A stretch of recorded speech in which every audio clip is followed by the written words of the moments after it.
La vérité, François Mattei, c'est celle que vous évoquez, celle de la France-Afrique. Vous évoquez les trois piliers de ce système France-Afrique, à savoir la maîtrise du franc CFA par Paris, la présence de l'armée française dans ces pays africains et le choix des chefs d'État africains.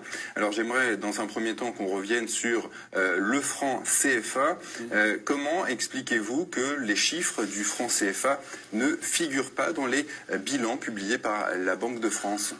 Je ne l'explique pas, en tout cas, si, il y a une explication peut-être. Il y a des chiffres qui figurent, qui ne sont pas les bons, parce qu'on ne fait figurer, par exemple, que ce qu'on considère comme visible, c'est-à-dire les comptes d'opération. Les comptes d'opération contiennent, à la Banque de France, ça s'appelle les comptes d'opération, ils contiennent le prélèvement que la France fait sur les exportations en dollars. Les exportations se font en dollars dans le monde, c'est la monnaie du commerce international.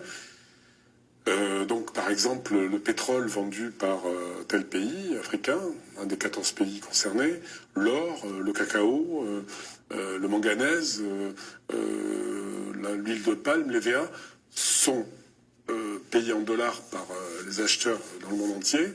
Ces dollars-là, jusqu'à 1974, je crois, 100% entraient en France. Donc on était exportateur de toutes ces matières-là, sans en être producteur. Et depuis, ensuite, c'est passé à 65%. Aujourd'hui, c'est la moitié, 50%, qui entre dans les caisses de la Banque de France et surtout dans les comptes du budget de la France. Ce qui est particulier, c'est ça.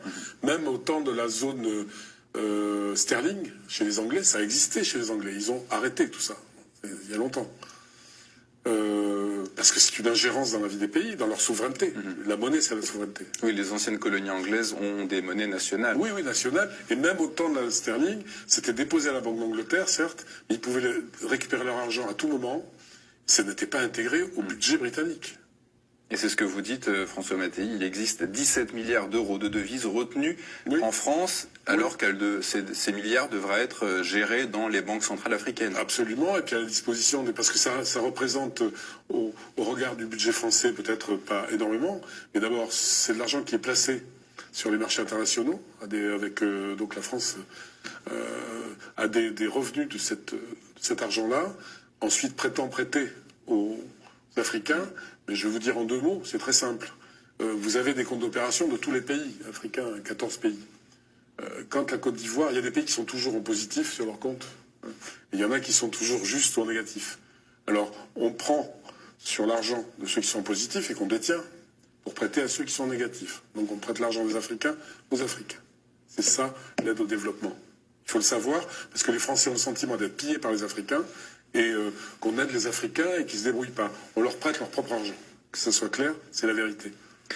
Vous citez François Mattei, d'ailleurs, les propos, pour rester 2 secondes sur le sujet, les propos d'un ancien directeur d'une banque centrale africaine. Il déclare « La France est un nain économique en Europe sans la maîtrise de ce franc CFA ». Donc c'est assez parlant. C'est assez parlant et c'est sans doute vrai, parce que il faut rappeler que le franc CFA était... On ne va pas remonter à la création du franc CFA. Au début, on a indemnisé les gens qui avaient des esclaves dans les colonies.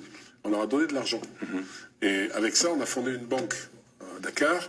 Et de cette banque est sorti le franc CFA. Donc quand même, l'origine du franc CFA est assez particulière. C'est d'ailleurs le franc des colonies françaises d'Afrique, CFA. Bon, après, on a dit de la communauté financière africaine, parce que c'est aussi beaucoup plus joli, avec les sémantiques compte en politique. Mais en tout cas, De Gaulle, lui, il a maintenu ces choses-là. Pourquoi? Parce qu'après la guerre, la France était exsangue, après l'occupation allemande. Elle était exsangue. Donc il s'est appuyé pendant la guerre et après la guerre sur l'Afrique. C'était ce qu'on avait de plus fort, avec des matières premières pas chères. Avec le franc CFA, vous avez pratiquement gratuite.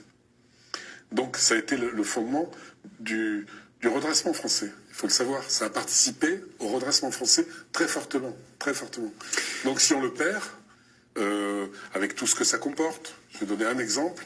Quand il y a dans un pays comme le Nigeria, qui a une monnaie qui fluctue, il y a beaucoup de compagnies d'aviation qui s'en sont retirées parce que leurs dividendes avaient fondu. C'est-à-dire leurs bénéfices qui étaient au Nigeria se retrouvaient à zéro. La France a négocié, Eh bien, dans les pays du franc CFA, ça ne varie pas. C'est-à-dire que les entreprises françaises peuvent investir, savent qu'elles vont retrouver à terme leur argent. Donc c'est aussi une grande sécurité pour les groupes français pour travailler là-bas.